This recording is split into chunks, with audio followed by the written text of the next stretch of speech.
Infinite Frontier, issue number 6. This was the final issue in the limited series that is spearheaded by Williamson, who looks like he's going to be going forward in the DC universe as the guy that's creating everything.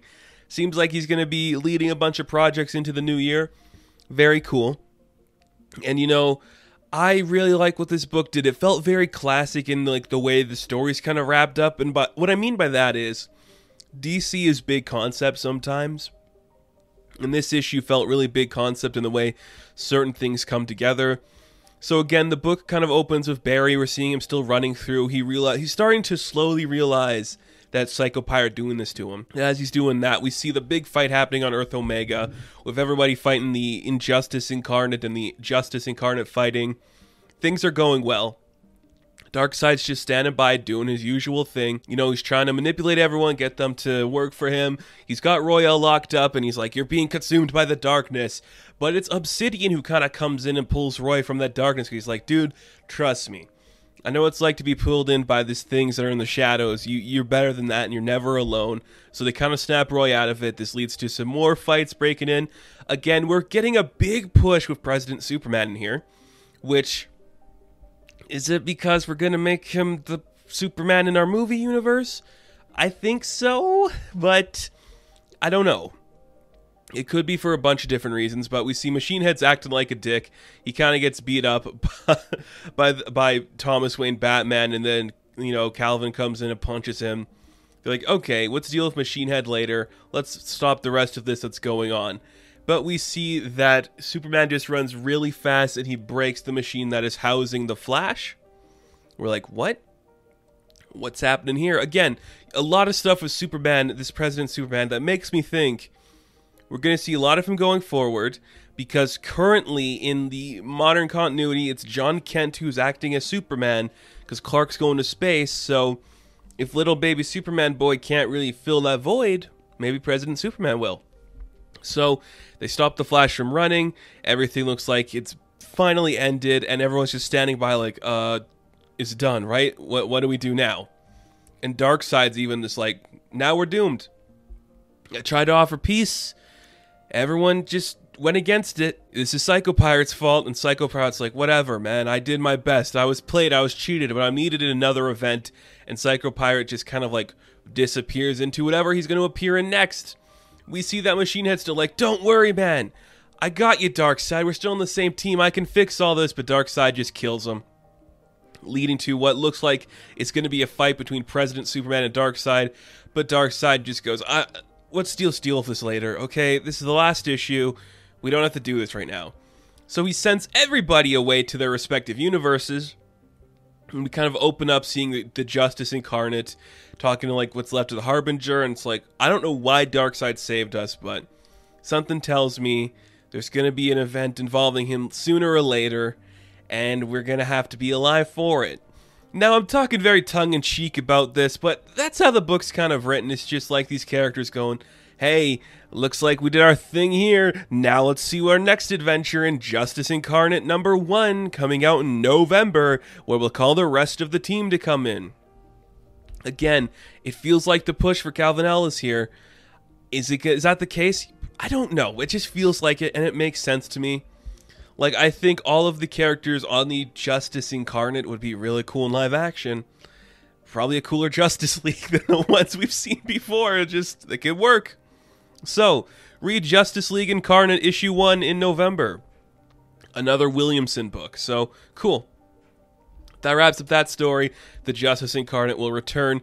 Then we just see some people having fun in some random city a couple days later after the event. We see that it's Cameron Chase and Roy Harper talking to each other. Basically, they're just wrapping up the storylines, figuring out what's going on.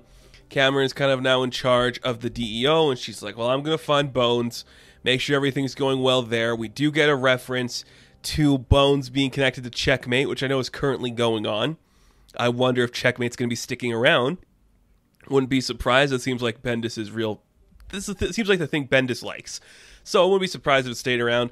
And we do see that Roy's like, well, my priority here is to find my daughter. So I'm like, okay, what do you got for me?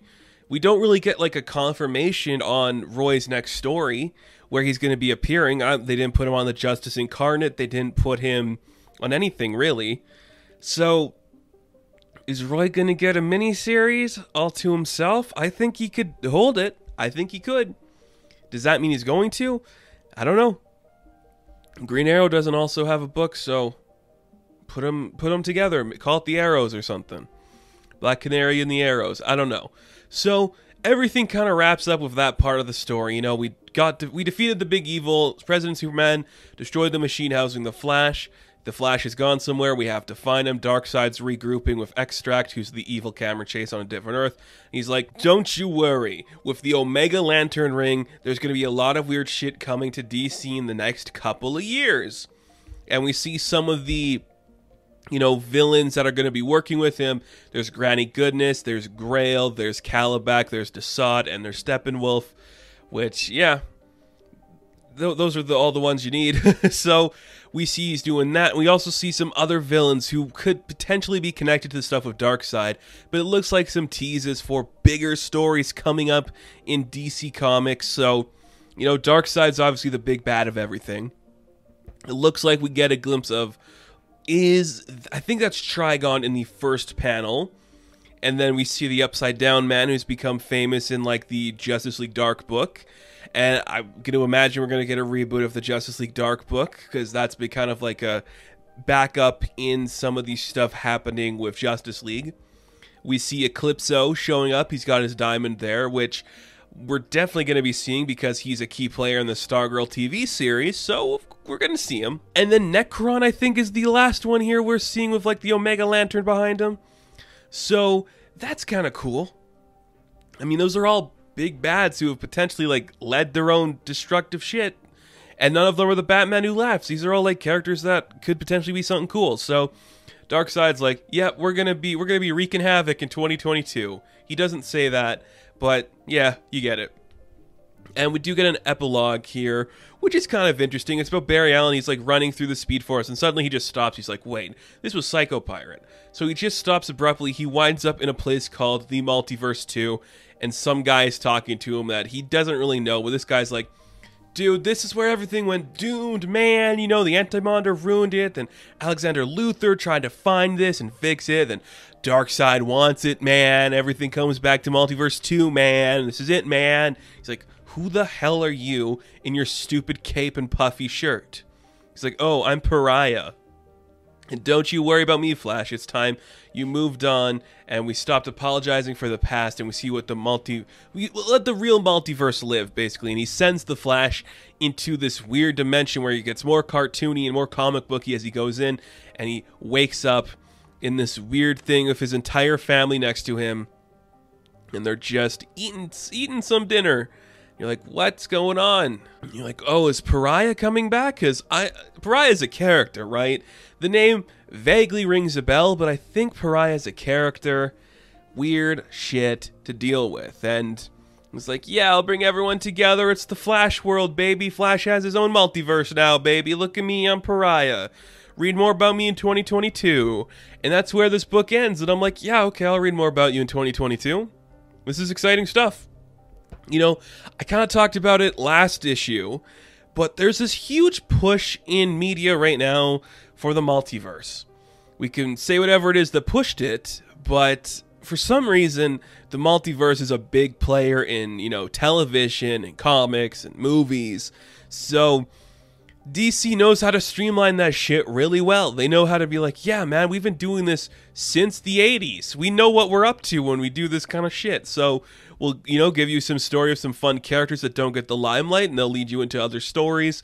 Our multiverse is part of an omniverse. It doesn't have to make sense, but it all makes sense, so don't worry about a thing. Here's some more shit coming down the pipeline, guys. And it works. Like, this is genuinely a smart way to do it. And this mini-series that could easily have just been filler turned out to be one of the most important pieces of comic book dumb in the last couple of years. Where it's just like, yeah, now that we're, like, making a bunch of freaking money off of these properties and, you know, live action, we have to show you how a multiverse would work. So here is just some incredibly complicated stuff. And it just works perfectly. Like, it sets up Darkseid again. It gives some characters some light. The Justice Incarnate. They're cool. So I get it. I think this works really well.